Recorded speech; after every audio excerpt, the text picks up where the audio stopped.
दोस्तों, मेरे चैनल पर आपका स्वागत है।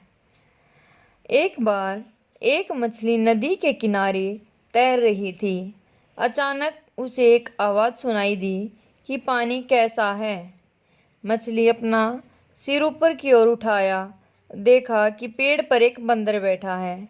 मछली ने मुस्कुराते हुए जवाब दिया, पानी अच्छा है और ठंडा है। बंदर को थोड़ा जलन महसूस हुई। वह मछली को छोटा करना चाहता था, इसलिए बंदर ने मछली को कहा, तुम्हें पानी से बाहर आना चाहिए और हमारे साथ इस पेड़ पर चढ़ना चाहिए।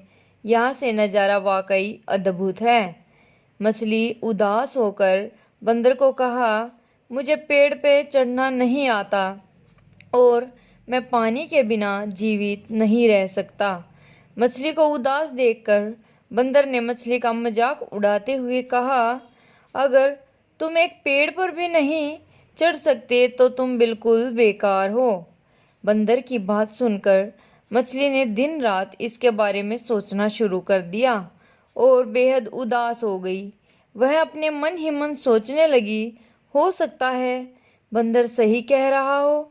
अगर मैं एक पेड़ पर भी नहीं चढ़ सकती तो मैं बहुत ही बेकार हूँ। वह बंदर ठीक ही कह रहा था। नदी में एक और मछली ने देखा कि वह मछली बहुत उदास थी और उस मछली ने उनसे अपनी उदासी का कारण पूछा। मछली ने उस बंदर के बारे में उसे सब कुछ बताया।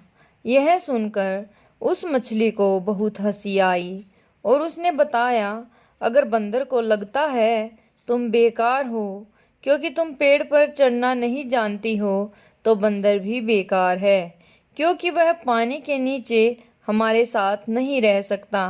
इस मछली की बात सुनकर उसे एहसास हुआ कि यह कितना प्रभावशाली है और बंदर की बातों के अनुसार खुद को बेकार समझना कितना गलत था।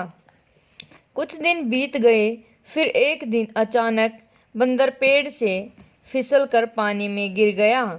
वह तैरना नहीं जानता था, इसलिए नदी में डूबकर मर गया। बंदर की मौत के बारे में जानने के बाद मछली ने प्रकृति के प्रति कृतज्ञ महसूस किया और इतनी अद्भुत क्षमता पाकर वह बहुत खुश थी। इसलिए दोस्तों, हमें लोगों की बात सुनकर अपने आप को कभी छोटा नहीं समझना चाहिए। हमें अपनी तरफ से पूरी कोशिश करनी चाहिए और हमें वह करना चाहिए जो हम करने में सक्षम हों। धन्यवाद दोस्तों। मेरी कहानी आपको कैसी लगी? अच्छी लगी हो तो लाइक, शेयर, सब्सक्राइब ज़रूर करना और कमेंट में बताना कि आपको मेरी कहानियाँ कैसी लग रही हैं।